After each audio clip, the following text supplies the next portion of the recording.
And welcome back, everybody. We are in the garage. It is great to be here.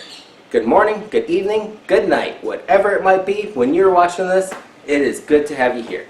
And today, I have a pretty good video about engine oil. I always change it. I'm always testing out oils, flushes, that kind of thing. And everybody asks me, which one should I use? So, I'm going to change my oil and talk about it a little bit. Right now, I have Castrol GTX high mileage. Truthfully, this was just what I had on my shelf, and that's what I'm going to use. I'm going to go over to my shelf, find some other bits and bobs, and I'm going to have a free oil change just from stuff that I have laying around. So if I look down here, this is where I actually found it. I have O'Reilly high mileage. I'm guessing that was maybe the scooter. I have Rotilla, probably from the scooter. No, this is probably from the Escape, the scooter, 4-cycle. I don't know where that came from. And some antifreeze. So, I'm just going to mix and match and see how it goes. As always, let's see here. I have other bips over here. So,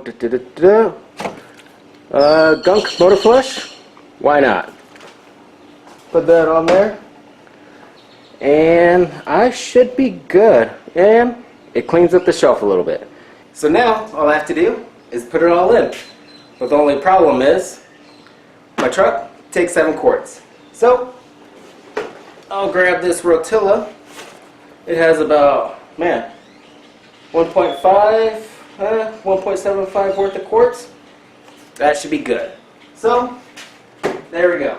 Free oil change. Oh, and I think I have an extra filter. Boom. Oil change in the garage. Don't have to go out anywhere. Don't have to do anything. And that's how easy it is to change your oil. Just have your little bits and bobs laying around the garage, and you can do it.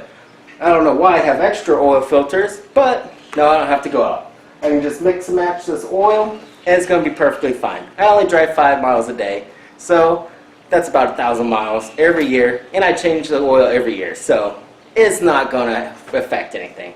So let's get to it and change this oil.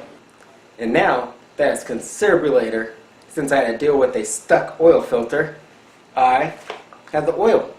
Now you're going to see on this one, it is a 15W40. And on this one, it is a 5W30. What's the deal with it? And that's just the weight and the SAE. The SAE is going to determine how it performs under high temperatures, or at 100 degrees Celsius. That's the best I can say with it. The higher, the better for hotter temperatures. The lower, the better for cold temperatures. As always, link right up here is going to explain it a lot better than I can. But what I'm going to do is I'm going to mix them. Because, in the end, they're pretty much the same thing. They're a little bit different, but come together, they're going to be perfectly fine on this 10, 12-year-old engine. The newer engines, yes, you're going to have to go exactly by what the manufacturer, what they have the tolerances for. But for this engine, this is a workhorse engine. This engine is stable. This engine has been running for a decade. A little change in oil is not going to hurt anything. So, let's put it in and see how she sounds.